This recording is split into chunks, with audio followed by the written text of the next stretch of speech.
So we're going to take a few questions at a time, and then we're going to try and answer them, and then we'll come back for another round, okay? Let's go straight to you at the front. Oh, I'm Sarah Robinson. I'm from Midrashat Harov. I'm from Boston as well.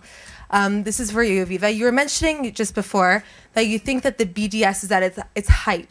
And if the crux of the issue with the BDS is really a new form of anti-Semitism, do you think that the even further new form of anti-Semitism will be not delegitimization of or demonization of Israel, but instead will be Holocaust denial? And how do you think that will play out? And do you think there will be a transition?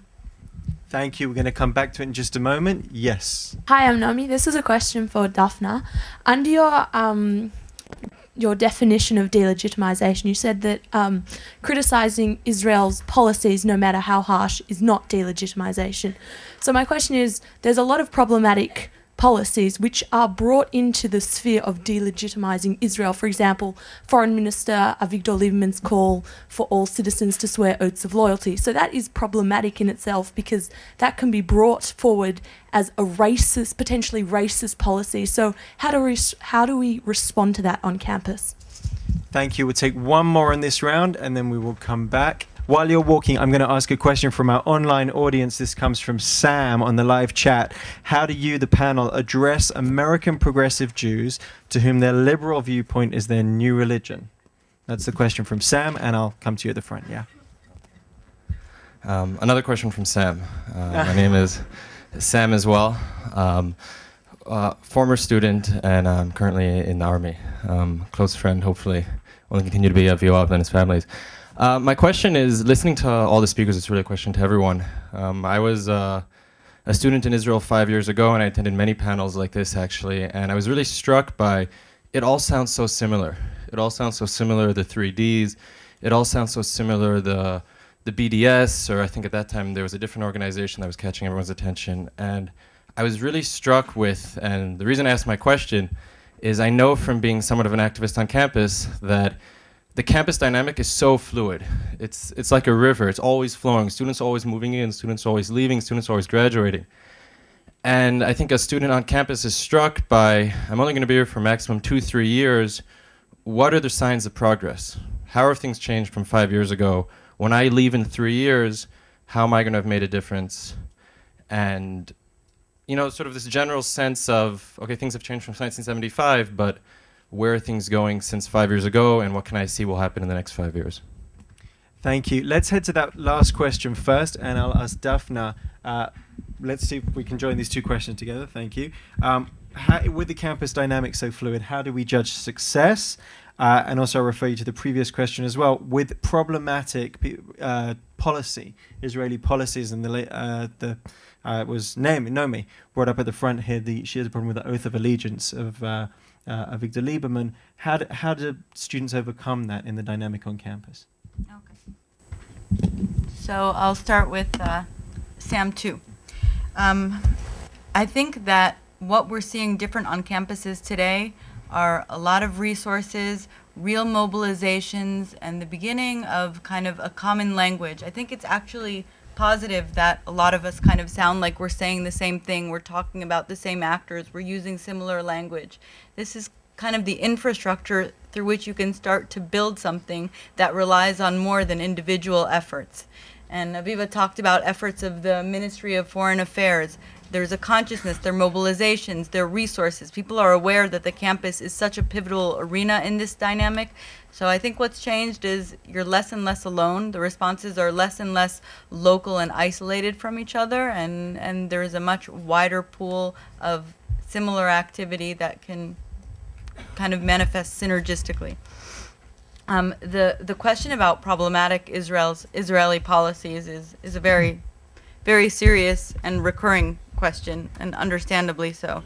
The first point I'll make is something that in the 7 minutes I had didn't really have a chance to touch on, but we at the Ruth Institute always say that a threshold for fighting delegitimization is a consistent and credible commitment by Israel to ending control over Palestinians, to human rights, and to the equality of its Israeli Arab citizens.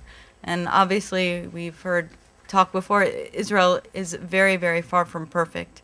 I think it is important that to create a sort of context in which there's at least a plausible explanation, whether you agree or disagree, that frames Israel as not something that's far beyond the pale.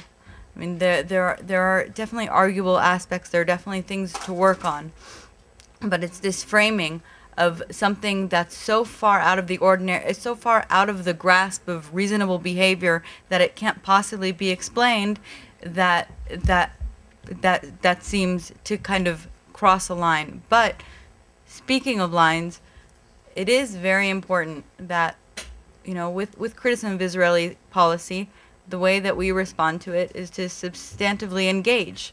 It's not a question of explaining away Israel right or wrong. It is a question of saying Israel right or wrong if there's a fundamental question about whether you believe in a two-state solution, the right of both Palestinians and Jews to self-determination. And, you know, that's a threshold between arguing about policies or defending Israel's very fundamental right to exist, and those are two different things. Yossi, can I turn to you with the question we had online, which is how do we engage with who the questioner was saying, the liberal viewpoint? If anti-Israel has become almost a new religion, this kind of anti-human rights conversation, how do we deal with that?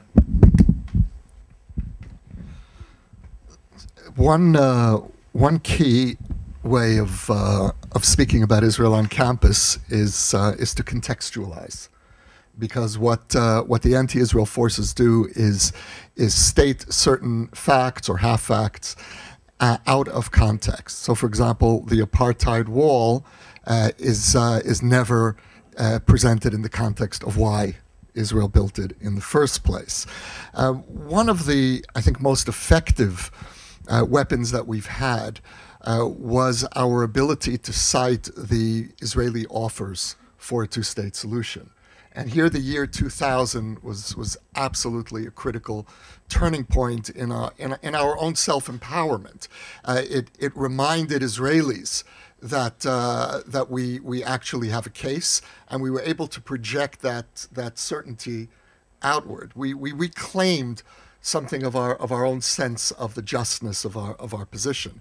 My concern is that we're losing that gift of the year 2000 that was provided both at Camp David and with the Clinton proposals in December 2000, both because of the passing of time. A decade is a very long time in this war, and also because of the way in which just in the last weeks, the media has spinned the story of the Olmert Mahmoud Abbas negotiations. The way that I've read the Palestine papers that were leaked regarding the negotiations was exactly the opposite of how I saw this reported in most of the media. To my mind, it just confirmed the fact that the settlements and Jerusalem are not the main issues. The main issue remains the right of return. And you see that very clearly in the Palestine papers. But that was lost in the media reportage, and especially in that appalling article that appeared 2 weeks ago in the Sunday New York Times Magazine, which to my mind is a blatant distortion of what actually happened. But this impacts on our ability to project.